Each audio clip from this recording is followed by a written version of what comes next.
বারে সবার দেখছি কত কত আবদার আবেদন আপনার কাছে, কেবল আমার নেই। আপনার কাছে শুধু আমারই কোনো কিছু চাওয়া পাওয়ার ছিল না দেখছি।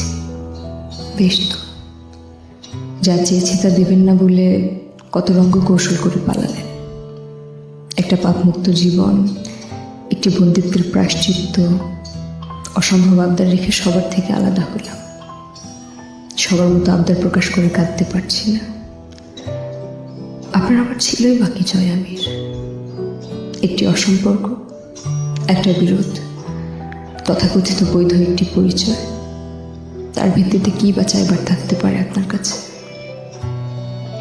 এক জীবনে কারো মেয়ে, বোন ও কিছু বন্দির কাণ্ডারি হতে গিয়ে স্ত্রী ও মা হওয়া হলো না। হারালাম সন্তানসা। আপনি কে? আমার কে আপনি? স্বামী হবার যোগ্যতা কি আছে আপনার? একজন আমজাদ আলী প্রামাণিকের মতো পুরুষ আমি চেয়েছিলাম আপনার স্থলে। এলেন আপনি। এলেন যখন জীবনটা গুছিয়ে নিলে হতো। আমার তো ভাব নেই। 3 কবুল পড়ার পর কি আপনার কর্তব্য ছিল না আমার এক জীবন কাঁধে বলে দেবার? অথচ আপনি আমার রূহ অবধি পুড়িয়ে ছাই করেছেন দিনের পর দিন। জয় আমির, আপনি আমায় দেখেছেন কখনো? যে মেয়েটা একটু একটু করে নারী জীবনের সমস্ত শখ আহ্লাদের গলা কেটে কিছু প্রাণ বাঁচাতে আপনার সাথে লড়াই করে গেছে।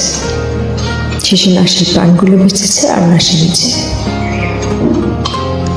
আমার বয়স কত? 24।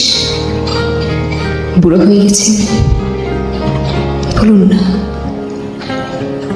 আপনি আমার এমন এক বৈধ পুরুষ যে হয়ে যাবে কারাবাসে, নয়তো নরকবাসে, আর এই দুটোর কোথাও না গেলে অবাধ পাপাচারে। অথচ আপনি জয় আমির না হলে আমার একটা জীবন হতো, একটা সংসার হতো, আমার সন্তান আমার গর্ভে থাকতো, একজন স্ত্রী ও মা আমি হতাম।